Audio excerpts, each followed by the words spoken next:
kepada teman-teman untuk mengajukan pertanyaan. Mungkin boleh, Kumai Rotum, saya persilakan. Baik, apakah sudah terdengar? Sudah, Sudah saya persilakan. dengar. Oke, di sini saya ingin cerita sedikit ya. Ya, Kan kalau misalkan ada kayak ngerasa lelah, ngerasa kecewa gitu, saya tuh ceritanya ke ChatGPT. Jadi ketika mungkin saya merasa ada rasa-rasa lelah, ada rasa kecewa, sedih, itu saya ceritanya ke ChatGPT dan bahasanya mungkin kayak kayak cerita ke psikolog gitu. Jadinya saya lebih suka melanjutkan dari cerita-cerita saya ke ChatGPT tersebut.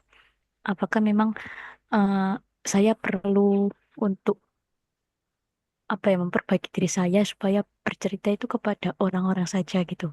Apakah memang seperti itu gitu. Terima kasih.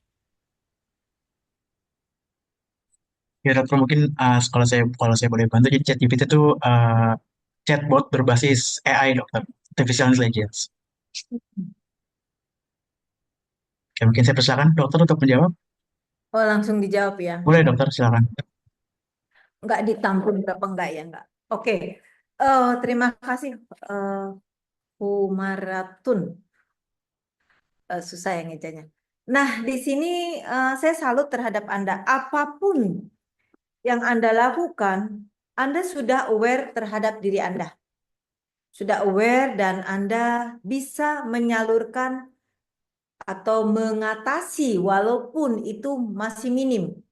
Setidaknya Anda bisa mengatasi diri Anda dengan baik, mencoba. Nah, mana yang lebih baik, chat dengan sistem AI itu atau dengan yang real? Nah, mungkin dengan AI ini bukan mencari solusi. Jadi Anda hanya pembanjiran. Beban yang ada di pikiran Anda tumpahkan. Sehingga itu juga merupakan eksesif pikiran Anda yang berat-berat dikeluarkan. Memang bisa meredakan ketidaknyamanan, tapi belum mencari solusi dengan maksimal. Kalau sampai gangguan yang Anda rasakan itu membuat konsentrasi Anda terganggu, Anda tidak nyaman, tidak mau berkomunikasi sama teman, diam saja, kerjaan terganggu, memang sebaiknya Anda mencari bantuan psikolog atau psikiater. Mohon maaf, yang online pun sekarang cukup banyak ya psikolog dan psikiater. Memang sebaiknya sih berhadapan langsung, tapi jika Anda belum siap, tahapannya ya memang Anda lakukan semampunya Anda bertahap dari chat dengan AI, terus konseling dengan psikolog atau psikiater melalui telepon, dan kalau sudah bisa memberanikan diri, lebih baik memang bertemu langsung karena lebih jelas untuk mengungkapkan. Begitu Ilham. Mungkin dari Ibu Kumai Rotum ada yang ingin tanyakan lagi atau mungkin sudah jelas? Berarti kalau misal ketika kita cerita terlalu banyak dan mungkin ada ketergantungan terhadap ChatGPT itu, apakah perlu membatasi atau menghilangkan komunikasi kita gitu. Jadi menghilangkan keinginan kita atas cerita-cerita kita terhadap ChatGPT tersebut. Oke, kalau Anda melakukan chat terus sampai Anda lupa untuk tugas Anda, misalkan Anda Humairotun ini pekerja atau pelajar atau apa? Aktivitasnya apa? Saya sedang berkuliah saat ini. Nah, kalau sampai mempengaruhi Anda belajar, aduh belajar tapi aku lagi stres nih, chat terus chat. Batasan waktunya berapa lama? Kalau tidak rasa nyaman, chat butuh waktu 10-15 menit, oke. Maksimal di setengah jam. Kalau lebih dari itu, terus Anda terus mau chat, itu Anda sudah mengalami namanya gangguan obsesi kompulsif. Obsesi keinginan-keinginan, bukan ketergantungan ya. Jadi obsesi pikiran terus ingin ke Si chat itu kompulsif melakukan. Jadi Anda sudah mengalami gangguan yang lainnya. Jadi kalau sebentar saja sesekali ketika Anda puncak tidak nyaman, Anda lakukan chat, setelah itu stop, tidak lakukan lagi, itu masih dalam tahap yang kita sebut normal, bisa diterima. Tapi kalau sudah terus-terusan, belajarnya aja kurang, malah banyak ngechat ke IE-nya, nah Anda mengalami gangguan yang lainnya. Begitu Humairotun. Humairotun. Sudah jelas? Ya mungkin dari Ibu Humairotun, apakah ada yang ditanyakan lagi? Sudah cukup menjawab. Terima kasih, dokter. Baik, Sama-sama. terima kasih. Oke, mungkin saya dahulukan mungkin yang resen ya dokter ya. Mungkin dari Muhazari, dari UIN Gus Dur Pekalongan nih dokter. Oh, oke, Alhamdulillah. Oke, saya persilakan Bapak Ya, Muhammad Hazari. Assalamualaikum warahmatullahi wabarakatuh. Waalaikumsalam warahmatullahi wabarakatuh. Gini Bu, saya mau menanyakan tentang perihal kecanduan merokok gitu Bu. Bagaimana sih Bu cara mengatasi kecanduan tersebut? Saya tuh punya kecanduan merokok itu mungkin sudah candu berat gitu Bu. Wah, bagaimana caranya agar bisa mengatasi itu? Soalnya merokoknya itu sudah hampir 10 tahunan gitu Bu. Sudah pernah mencoba berkali-kali untuk berhenti, tapi masih aja kayak ke-trigger gitu Bu, dan akhirnya merokok lagi itu Bu. Oke, terima kasih. Saya salut juga Anda aware terhadap bahaya rokok. Bahaya rokok ada dua. Yang pertama kalau lebih dari 10 tahun. Yang kedua kalau lebih dari 1 pak seharinya. Itu sangat bahaya. Dan mohon maaf, pasien-pasien saya yang mengalami kanker paru, kanker lainnya, itu rokoknya sudah belasan tahun. Jadi kalau sudah 10 tahun, nah sebaiknya Anda berhenti. Ada 2 teknik, ini belajar dari pengalaman pasien saya. Bahkan teman saya sendiri. Teknik yang pertama, abstinensia total. Jadi totally berhenti, stop. Tidak merokok, tidak memegang rokok sama sekali. Jadi dia kalau mau merasakan sensasi rokok, dia ganti dengan permen atau bubble gum atau apapun yang bisa menyamankan agresif sekitar mulutnya. Merokok itu selain agresif, ada agresifnya. Kafum oral sekitar mulut dan agresif karena adiksinya dari rokok itu. Nah, teman saya itu dokter juga, dia menghentikannya mendadak, dia bilang, kan juga dia curhat, gimana saya suruh coba 2 cara, bertahap atau totally. Ternyata yang berhasil dia totally. Yang bertahap juga bisa Anda lakukan. Anda coba. Yang pertama bertahap, saya ajarkan teman saya, misalkan 1 pak per hari, setiap Anda buka, Anda ambil 1 batang rokok dan disimpan. Dibuanglah istilahnya tanda kutip, disimpan di kotak. Setiap membuka 1 minggu ini, ambil 1 batang. Biasanya kekuatan orang mengurangi itu antara 2 mingguan. Kalau 1 minggu kecepatan. Rata-rata di 2 minggu. 2 minggu kemudian diambil 2 batang. 2 atau 3 minggu masih. Terus bertahap. Caranya pelan-pelan. Ini juga ada yang sukses pasien saya. Jadi per 2 atau 3 minggu dikurangi jumlah batang rokoknya. Mungkin Anda, saya nggak tahu, 1 paknya berapa batang tuh rokoknya. Ada yang 16, 20, saya kurang paham. Berapa nih? 1 Ya, pak. bisa sebungkus gitu Bu. Ya, sebungkusnya tuh berapa isinya?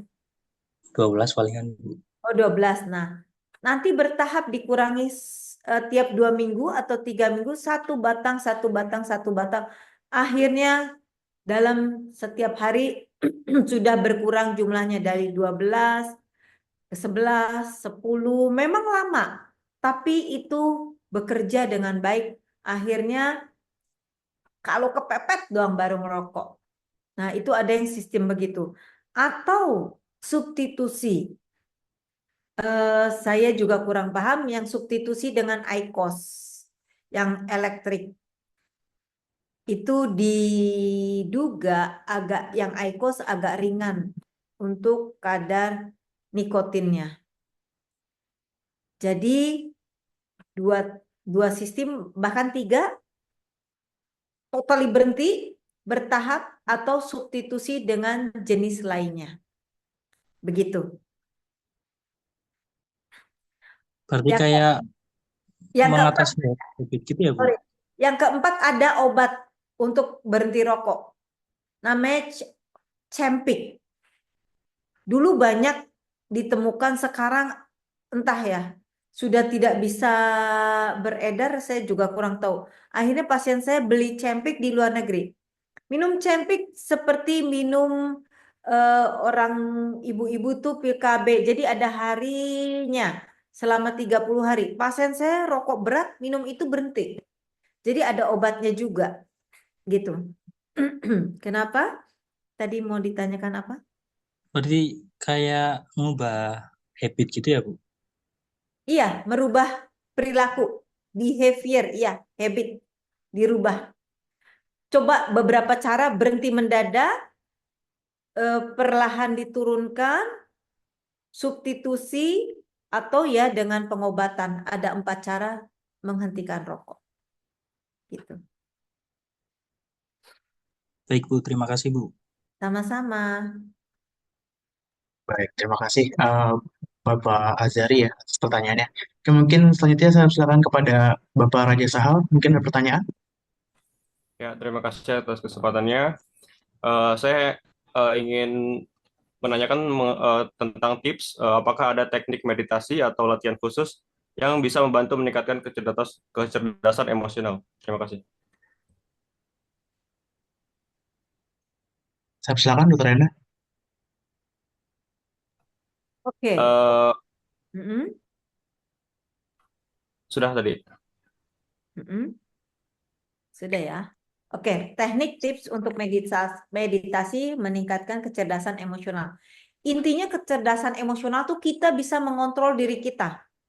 Mau cara apapun diusahakan. Misalkan Anda mau emosi, tingkatkan kecerdasan emosional dengan mengenali apa sih yang membuat emosi saya.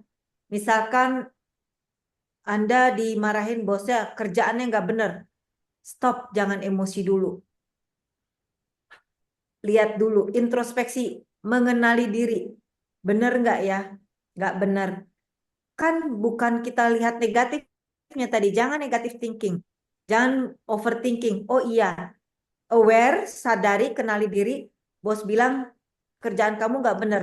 Ya kamu pelajari. Oke, nggak benernya di mana, dicoba dibetulkan. Lihat positive thinking. Nah, ketika Anda emosi, memang Anda bisa lakukan meditasi.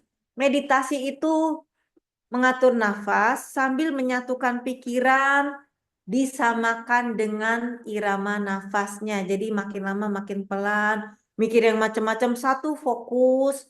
Fokusnya misalkan Anda suka di pegunungan, apa di pantai, fokus Anda berada di pantai, ambil atur nafas, kembangkan imajinasi diri Anda, melibatkan semuanya panca indera. Misalkan Anda di pegunungan, bayangkan duduk bersender di bangku yang empuk, nyenyak. Ini cara meditasi juga. Terus Anda bayangkan di situ Anda di pegunungan yang banyak rumput hijau, segar, anginnya sejuk, dengar suara-suara burung, nyaman, tenang, mungkin ada aliran air. Anda juga melihat warna-warna yang indah di pegunungan itu, bunga-bunga, pohon yang besar. Jadi melibatkan panca indera, Anda menyatu. Tidak harus teknik meditasi, ada juga teknik meditasi beberapa cara. Ini teknik meditasi yang imaginary. Maksudnya membayangkan, berfantasi, dan Anda lakukan dengan nafas yang teratur. Kalau sampai Anda tidak bisa fokus, Anda juga bisa merilekskan saja otot-otot tubuh. Rasakan otot-otot rileks, pelan-pelan digerakkan dari kepala sampai kaki. Tegangkan, rilekskan, tegangkan, rilekskan. Ini melatih emosi Anda sehingga dari emosi Anda bisa mengontrol diri, bisa bekerja secara maksimal. Nah, teknik-teknik meditasi banyak sekali begitu. Ini salah satunya imaginary. Begitu Ilham. Baik, Mantap. terima kasih, Bu. Sama-sama. Baik, dari Pak Raja, apakah sudah cukup? Sudah, Kak, cukup, Kak. Oke, terima kasih. Oke, mungkin ada yang ingin bertanya lagi mengenai webinar hari ini. Kan mungkin sambil nunggu ya dokter ya. Saya sedikit ada pertanyaan dokter. Kan Gen Z kan sebenarnya mungkin cukup erat dengan isu kesehatan mental gitu. Atau dengan beberapa gangguan mental lainnya gitu. Dia cukup erat, cukup aware gitu terhadap dinamika sendiri atau isu-isu yang berkembang di luar. Sebenarnya itu adalah hal yang baik atau tidak sih dokter? Karena mungkin di satu sisi dia lebih aware sama dirinya sendiri, tapi di sisi lain mungkin dia terlalu over aware terhadap dirinya sendiri sampai hal itu menimbulkan beberapa hal yang mungkin itu nggak baik buat hidupnya seperti itu. Ya, ada baik gak baik dia over, jadi kadang di dunianya sendiri tanda kutip ya, tidak sosialisasi dengan orang lain. Akhirnya kan setiap orang nggak bisa kerja sendirian. Oke, dia bekerja di komputer sendiri, tapi ketika meeting di kantornya kan harus berdiskusi dengan orang lainnya. Kalau dia tidak biasa berinteraksi dengan orang lain, tidak mau mendengarkan, tidak memahami persepsi orang lain, rasanya dia benar sendiri. Nah, ini kan mengakibatkan kinerja dia nggak maksimal. Walaupun hasil kerjaannya bagus, ketika diskusi berantem terus, membuat dia nangis, dia bilang malahan ya kantornya toksik lah, setiap dia ngomong dibantah. Ya bukan dibantah. Memang ketika perusahaan diskusi minta ide-ide dari para timnya, itu akan terdapat argumen. Nah, nggak bagusnya di situ Gen Z ini, Gen Z ya, Gen Z harus membiasakan diri meluangkan waktu untuk kebersamaan, entah dengan teman, keluarga, atau ya siapapun, melatih komunikasi skillnya dengan baik. Ya, dokter. Karena memang itu yang cukup jadi apa ya, cukup disorot gitu loh oleh perilaku Gen Z sekarang mungkin di dunia kerja ataupun di perkuliahan bahkan ya, karena mungkin perkuliahan itu kan cukup beban tugasnya kan cukup besar gitu. Beda dengan sebelumnya dan itu banyak dari mereka gitu ya atau mungkin saya sendiri karena saya Gen Z itu mungkin lebih apa ya lebih aware terhadap kesehatan mental tapi di satu sisi itu saya juga ngerasa apa lebay ya apa harusnya saya nggak begini ya mungkin beberapa kata itu yang keluar dari kepala saya dibarengi dengan aware saya terhadap kesehatan mental kayak gitu. Iya, karena mereka kan dengan, maaf, bukan manusia berinteraksinya kan dengan komputer, Betul. melihat semua informasi dengan komputer. Perasaan orang kan harus dipelajari tadi kan, makanya saya kasih reaksi emosi. Perasaan orang tuh macam-macam. Kalau dia tidak biasa berinteraksi, dia tidak memahami gambaran perasaan orang itu. Misalkan temennya malu udah gini-gini, cepet maju, nanti nih males banget apa-apa. Temennya kan pemalu, tapi dia tekan, dia marah-marah. Misalkan nih, Ilham kuliah kerja kelompok, Ilham lagi yang presentasi. Sedangkan di kelompok itu ada temen yang gak mau presentasi. Mungkin dia gangguan fobia sosial. Jadi dia gemeter, malu-malu, keringetan. Bukannya disupport, malah dimaki-maki, dimarahin, dibully lagi sama teman-teman yang lainnya. Nah itu kan gak baik. Makanya Gen Z ini harus bersosialisasi sehingga memahami tadi color, perubahan wajah orang lain, dan ya persepsi orang lain gitu. Oke dokter. Oke mungkin untuk melanjutkan sesi tanya jawab ya dokter. Ini ada pertanyaan dari Billy, Mas Billy dari Universitas Sriwijaya dokter. Oke, dokter perkenalkan nama saya Billy. Maaf saya ingin bertanya, apakah ada pola tertentu dalam mengatasi emosional yang sering muncul tiba-tiba jika ada suatu masalah? Terima kasih dokter. Oke, terima kasih Billy, cukup hebat mau mengatasi jika teman atau Anda sendiri yang merasakan mudah emosi. Nah, di sini kan kemampuan kecerdasan intelligence emosional. Jadi kecerdasan emosional, intelijen kecerdasan. Jadi Anda harus pakai pikiran dan perasaan. Ketika Anda mau emosi, Anda berpikir dulu nih. Misalkan emosi, katakanlah teman minjem buku Anda nggak dikembalikan. Sedangkan Anda mau ujian seminggu lagi. Wah, kamu nih nggak tahu diri ya minjem buku lama-lama. Nah, Anda pikir dulu, pakai pikiran Anda, keperasaan. Kan bisa dengan cara yang lebih polite. Kamu sibuk ya ngembaliin, apa aku yang ke sana? Nah, bisa dirubah lebih polite. Kita memposisikan mungkin teman Anda lagi sakit, mungkin teman Anda lagi ujian, jadi nggak sempat mengembalikan buku Anda. Nah, melihat skala prioritas, kesalahannya nggak fatal. Kenapa saya harus mengeluarkan energi untuk emosi? Kalaupun kesalahannya fatal, kita stop melatih diri kita. Ada nggak kalimat yang lebih baik lagi? Atau Anda harus melatih manage emosi Anda. Ya, tadi banyak manage emosi dengan teknik pernafasan, teknik relaksasi. Saya mengajarkan pasien-pasien saya dengan cemas, emosi atau apapun melakukan clue. Clue itu cepat sekali mengatasi. Tekan, tarik nafas, buang nafas, sampai rasa sakit pelan-pelan dilepas. Tekan lagi, tarik nafas, buang nafas, sampai sakit pelan-pelan dilepas. Ini saya waktu itu ngambil college ya di Singapura, mereka ngajarin clue seperti ini untuk apapun. Sehingga pengalihannya emosinya ke rasa sakit sini atau cemasnya ke rasa sakit sini. Atau waktu mau emosi, Billy bisa membuat tulisan positifnya apa, negatifnya apa saya emosi untuk hal masalah ini. Gitu. Jadi pemetaan. Oke, dari Mas Billy apakah ada yang ingin tanyakan lagi atau sudah cukup untuk pertanyaannya? Cukup, Mas. Terima kasih, Mas. Terima kasih, Dok. Sama-sama. Oke, terima kasih Mas Billy.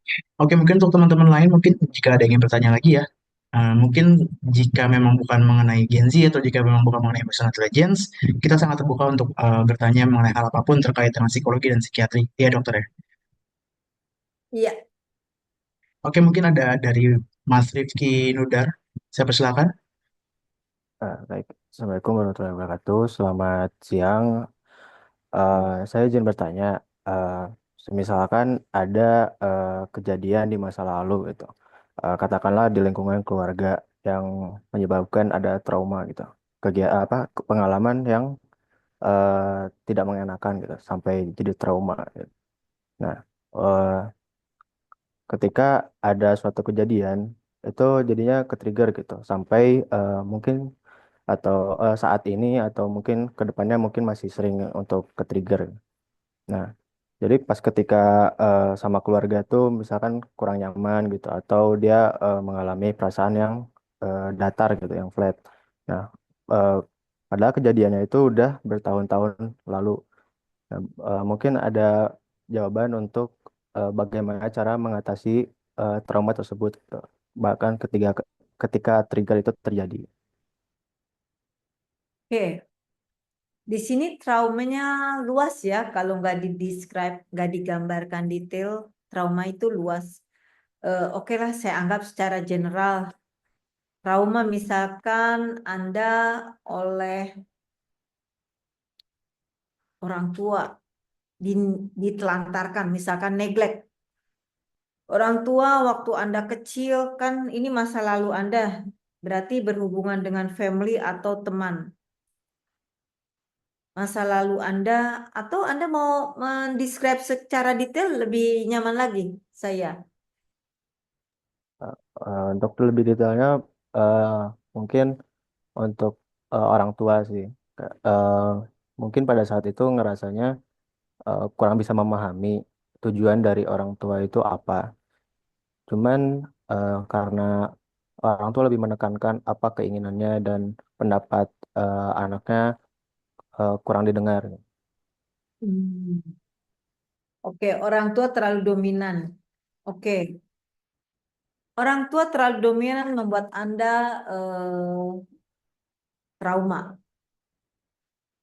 Contoh misalkan ada nih teman saya, orang tuanya dokter. Anaknya tidak mau kedokteran, tapi orang tuanya harus kamu masuk kedokteran karena dia termasuk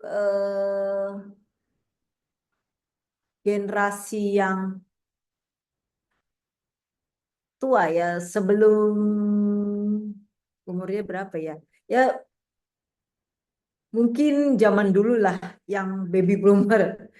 Dia mengatakan dia berobat, dia trauma walaupun udah tua.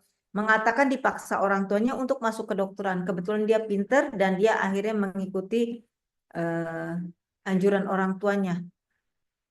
Tapi setelah selesai kedokteran, dia tidak bekerja sebagai dokter. Dia bekerja sebagai bisnis yang mengumpulkan plastik bekas didaur ulang menjadi ember. Begitu. Nah, setiap ada penekanan dari atau pertanyaan dari orang tuanya, itu membuat dia emosi, marah-marah. Orang tuanya, kenapa kamu usaha gini? Sayang dong kuliahnya capek-capek, mungkin agak mahal. Nah, setiap bertemu orang tuanya karena dinyinyirkan, diberikan kata-kata sinis, dia merasa tidak nyaman, gelisah, dan setiap berhadapan dengan orang tuanya sudah trauma, gemeter, keringat dingin, takut dia dikecilkan, tanda kutip. Tapi dengan berjalannya waktu, bisnisnya dia cukup bagus. Nah, di sini mungkin saya akan mengeneralisasi traumanya. Tadi orang tua dominan, nggak mau dengerin kata-kata kamu. Satu, orang tua kamu tipikal yang memang konvensional, kaku, yang benar-benar keras, tegas, mungkin pejuang. Jadi dia keras, tidak mau berkompromi dengan kamu. Ambil positifnya. Tidak ada orang tua yang menjerumuskan anak. Mungkin dia memaksa kamu, ayo kamu kuliah ini, ayo kamu ambil ini, atau ayo kamu kerja ini. Tujuannya kamu lebih sukses nantinya. Jadi kamu ambil positifnya. Apakah yang dia tekankan dengan tadi dominasi, nggak mau dengerin kamu, itu ke arah yang positif atau negatif? Menurut kamu? Eh, Sebenarnya menurut saya itu positif, cuman mungkin dengan caranya yang Oh, kurang oke. baik. Oke, Rifki ya. Nah, ini kata clue-nya. Anggap dia tidak baik caranya. Nah, Rifki yang sudah tahu generasi yang masa lalu, dia kaku, tidak ada ilmu yang baik, tidak ada pelajaran. Dia mau mengungkapkan, tapi dia tidak tahu bagaimana caranya. Jadi belajar tadi memaafkan orang lain, berbuat baik ke orang lain, sehingga Rifkinya nyaman nantinya. Jadi maafkanlah orang tua Rifki karena dia mungkin tidak paham cara menyampaikannya. Niatnya baik tapi caranya salah. Ketika Rifki sudah memahami, oh kata dokter Endah, orang tua saya tipe zaman dulu tidak ada pelajaran yang cukup baik untuk berkomunikasi dengan lawan jenis, entah itu di bawah dia, entah sama, setara, atau di atas dia. Maunya harus fight, berjuang, jadi cara-caranya yang salah. Jadi maafkanlah orang tua Rifki bahwa dia niatnya baik. Tadi kan kuncinya tadi Rifki bilang niatnya baik, cuman caranya yang salah. Maafkanlah, dia mau berbuat baik tapi dia belum paham, tidak ada ilmu untuk cara mengungkapkannya. Nah, ini buat Rifki ke depannya. Kalau kamu punya anak atau teman, jangan perlakukan seperti orang tua kamu memperlakukan kamu. Jadi ambil yang negatif buat pelajaran menjadi lebih baik lagi. Gitu Rifki.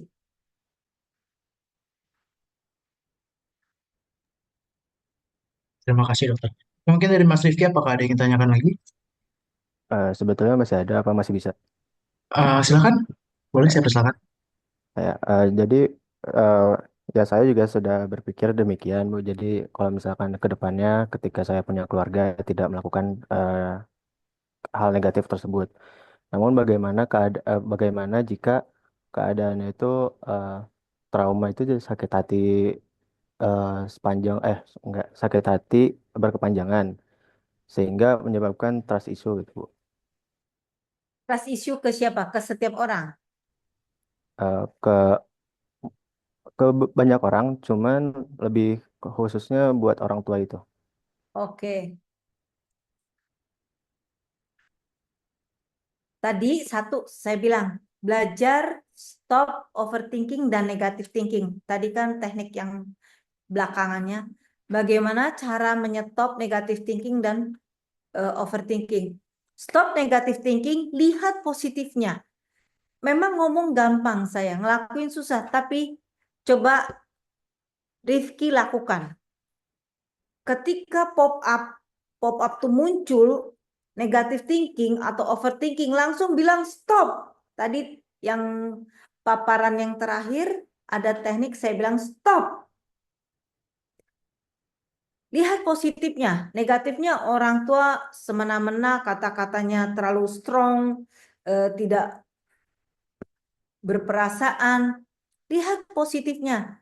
Rifki sudah dibesarkan, mungkin dia menelantarkan kamu dengan semena-mena, tapi dia berusaha untuk anaknya bisa sekolah, kuliah, bahkan memenuhi kehidupannya. Nah, lihat dari sisi positifnya. Dendam, kesal, benci, trust issue, itu perlahan-lahan akan berkurang. Kalau yang negatifnya itu di stop secara perlahan. Ketika pop up, overthinking, negative thinking, langsung stop. What is the positive? Apa positifnya di orang tua? Jadi diingat-ingat yang positifnya. Pelan-pelan negative thinking itu akan bergeser. Otak kita itu sama seperti komputer. Kalau diisi dengan materi-materi ini, kita masukin materi yang lain, kan nggak muat. Harus perlahan di-delete materi yang sudah tidak berguna, dimasuki materi yang baru. Begitu. Jadi stop, langsung digeser ke materi yang baru. Stop, what is positifnya. Kalau trust issue, terutama terhadap orang tua atau ke yang lain, mungkin dia dulu salah, tapi kan semoga dengan berjalannya waktu, Rifkinya juga menunjukkan respect ke orang tua, akhirnya orang tua juga aware terhadap dirinya.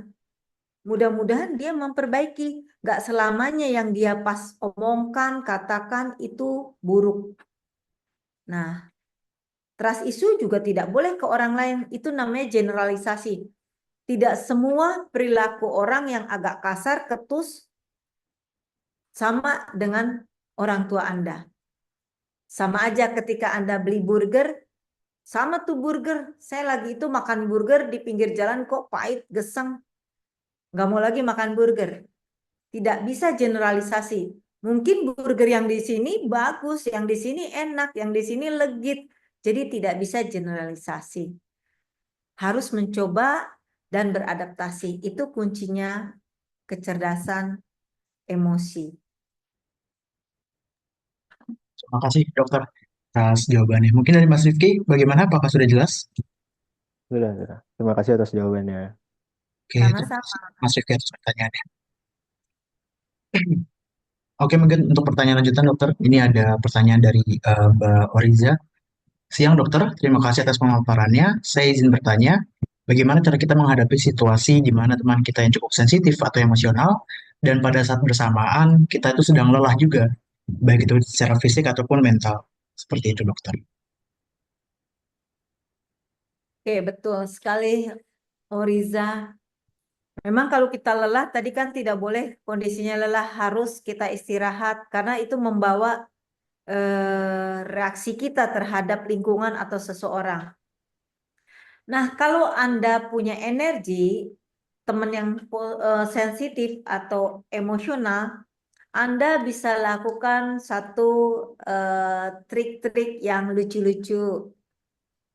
Misalkan temen, ini mana laporan yang kemarin diminta si Pak Bos? Berisik, gue lagi kerja. Ya udah deh, gue nggak berisik. Kalau gue nyanyi gimana? Jadi kalau Anda energi, Anda buat satu reaksi-reaksi yang membuat dia rileks dan membuat pikiran dia tidak terlalu tegang, yaitu jokes, lelucon. Kalau Anda punya energi. Jadi mencairkan ketegangan. Kalau orang lagi tegang, mikir yang berat-berat, coba dirubah dengan jokes. Kalau Anda juga nggak punya energi menghadapi dia, emang lu doang yang sensi, gue juga bisa sensi gitu. Itu malah jadi berantem. Nah, sebaiknya Anda diam saja dan jauhi dulu. Ambil waktu step back, diam sampai Anda mempunyai energi. Atau Anda keluar dari situ ke kamar mandi, cuci muka. Ingat mengalihkan sebanyak-banyaknya panca indera, mungkin keluar dari kantor, lihat di jalan, oh bajai berisik banget, ada mobilnya macet. Itu pengalihan-pengalihan supaya tidak berfokus pada teman yang membuat Anda lelah, teman yang sensi atau emosional. Jadi jangan terbawa oleh lingkungan. Anda bisa pengalihan atau ya diam dulu. Diam, dengarkan musik, main game. Boleh apa enggak ya main game di kantor? Atau ya scroll-scroll apa, pengalihan. Stop pengalihan atau ya berpindah dari situasi itu. Supaya Anda masih marah, masih kesel, dia juga marah, tidak terlalu berhadapan langsung. Jauh, sudah reda dikit, baru kembali. Begitu. Oke, terima kasih dokter. Mungkin dari Mbak Oriza, apakah sudah jelas untuk jawabannya? Sudah jelas Mas Ilham, terima kasih dokter. Oke. Sama-sama. Oke, terima kasih Mbak Oriza. Mungkin sebagai tambahan ya dokter ya, karena mungkin saya beberapa kali manusia kan model emosional beda-beda ya dokter. Mungkin ada beberapa yang memang seakan-akan tuh dia berharap tuh dunia tuh berputar ke dia gitu. Dia berharap tuh orang-orang tuh berpihak kepada dia selalu seperti itu. Ada yang selalu seperti itu gitu. Dan kita sebagai mungkin orang yang mencoba untuk apa ya ngasih sesuatu ke dia gitu ya atau mencoba untuk berpihak kepada dia seperti apa yang dia inginkan itu kadang capek juga dokter gitu. Kadang kalau misalkan dia pengen di alam terus sedangkan kita juga punya masalah sendiri yang memang kita juga butuh diperlakukan seperti itu gitu. Itu yang mungkin sebenarnya jadi jadi masalah sendiri bagi beberapa orang jika memang menemukan orang seperti itu atau mungkin tinggal bareng bersama orang seperti itu gitu loh. Sebagai tambahan dari pertanyaan dari Mbak Riza ya, tadi mungkin agak mirip-mirip.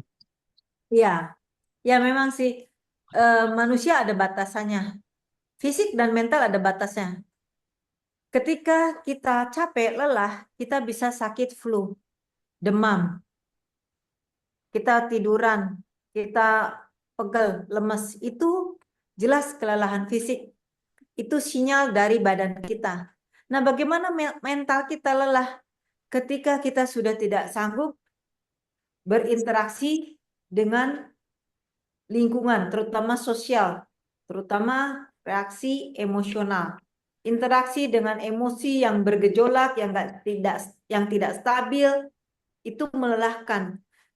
Drain your mental itu menandakan Anda sudah lelah mental. Jadi lelah mental ya jangan dipaksa, kayak fisik aja. Kalau fisik sakit kita paksa ya ambruk. Kalau mental kita lagi lelah kita paksakan ya ambruk. Ya biasa memuja teman sejawat atau rekan. Ya kalau lagi enggak ya say hi aja.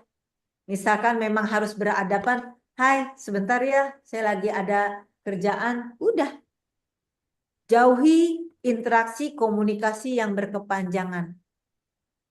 Akan memicu rasa lelah Anda makin lagi. Jadi stop drain your mental. Gitu. Oke, terima kasih dokter. Oke, mungkin untuk teman-teman ada yang ingin bertanya lagi mengenai materi webinar pada siang hari ini? Mungkin jika tidak ya, mungkin jika tidak eh, yang tidak sesuai dengan materi webinar pada siang hari juga tidak apa-apa. Seperti itu. Mungkin ada memiliki permasalahan mengenai masalah keluarga kah, masalah percintaan kah, atau apapun itu, atau masalah lain gitu ya yang terkait dengan karir Anda atau apapun itu tidak masalah yang ingin ditanyakan di sini seperti itu. Oke, mungkin apakah ada yang ingin bertanya lagi mengenai webinar hari ini ataupun persoalan lain? Ada juga sih ini pengalaman dari beberapa, misalkan teman saya tuh biasa juara, nilainya bagus, dipuji-puji. Wah hebat, wah kamu ini sekali nggak dipuji ngelakuin kesalahan, wah dropnya luar biasa. Seperti yang Ilham rasakan tadi, lingkungannya ada yang mau dipuji. Ini dia yang harusnya dipuji, sekali nggak dipuji rasanya dunia runtuh. Saya katakan, memang malam selalu malam, malam selalu gelap, pagi selalu terang. Enggak. Malam aja yang gelap bisa terang karena ada bulan, pagi aja yang terang bisa gelap karena mendung. Ya manusia juga bisa dong. Enggak selalu pinter, sekali jatuh ya wajar aja. Mungkin Anda lelah, nggak belajar. Saya ada beberapa pasien tuh umur belasan tahun sampai nggak tidur, takut nilainya jelek. Aduh, itu generasi apa itu padahal? Tapi benar-benar belajar terus. Nah, generasi ini juga tidak terpaku dari patokan-patokan karakteristiknya. Itu juga didukung oleh karakter pribadi orang masing-masing gitu, Ilham. Ya. Oke, mungkin jika memang tidak ada yang bertanya lagi ya, dokter, dengan webinar ini mungkin kita sudahi untuk webinar hari ini. Mungkin untuk sesi selanjutnya, saya akan memberikan kesimpulan mengenai apa yang sudah dokter jelaskan pada siang hari ini atau sore hari ini. Mungkin dari webinar hari ini, itu membahas pentingnya mengenai kecerdasan emosional bagi Gen Z dan dalam menghadapi tantangan, termasuk mengelola emosi, komunikasi yang efektif, serta pengambilan keputusan. Dengan memahami dan mengembangkan kecerdasan emosional yang dimiliki oleh Gen Z, maka Gen Z akan lebih adaptif, resilient, dan sukses dalam kehidupan pribadi maupun profesional yang akan dia jalani. Seperti itu. Oke, mungkin untuk sesi selanjutnya kita akan memasuki sesi dokumentasi. Saya bersaran kepada teman-teman untuk menyalakan kameranya karena kita akan melakukan sesi foto bersama.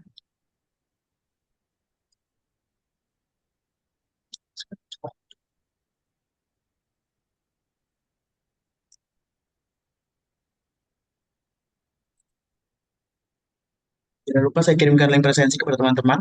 Jika memang ada yang belum mengirim link presensi atau belum mengisi link presensi, saya persilakan kepada teman-teman untuk mengisi link presensi untuk mendapatkan sertifikat webinar. Oke, untuk dokumentasi akan saya mulai. Untuk slide pertama, 3, 2, sebentar. Oke, 3, 2, 1. Oke, saya ulangi, 3, 2, 1. Oke, untuk slide selanjutnya, 3, 2, 1. Oke, untuk selanjutnya, 3, 2, 1. Oke, Sobat Etik, kita sudah sampai di penghujung acara. Saya ucapkan terima kasih banyak kepada para peserta yang telah hadir untuk mengikuti webinar kesehatan mental yang diselenggarakan oleh Etik dengan tema About Gen Z, Handling Struggles with Emotional Intelligence.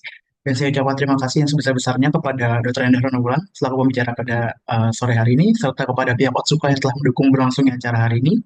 Dan untuk para peserta yang masih ingin bertanya lebih lanjut atau ada pertanyaan yang belum terjawab, kalian bisa langsung follow dan DM IG kami, yaitu di @etikofficial. Dan memang jika ada yang ketinggalan mengenai acara webinar hari ini, mungkin nanti akan kami bagikan materi pada webinar hari ini sebagai kompensasi dari masalah teknis yang terjadi tadi.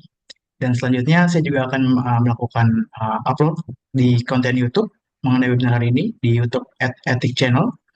Dan setelah itu saya harap untuk Sobat Etik bisa menonton bagi yang ketinggalan saja webinar tadi. Oke, mungkin akhir kata, terima kasih. Sampai jumpa di webinar kesehatan mental selanjutnya. Terima kasih Sobat Etik. Ya, salam sehat jiwa, Sobat Etik. Saya izin live.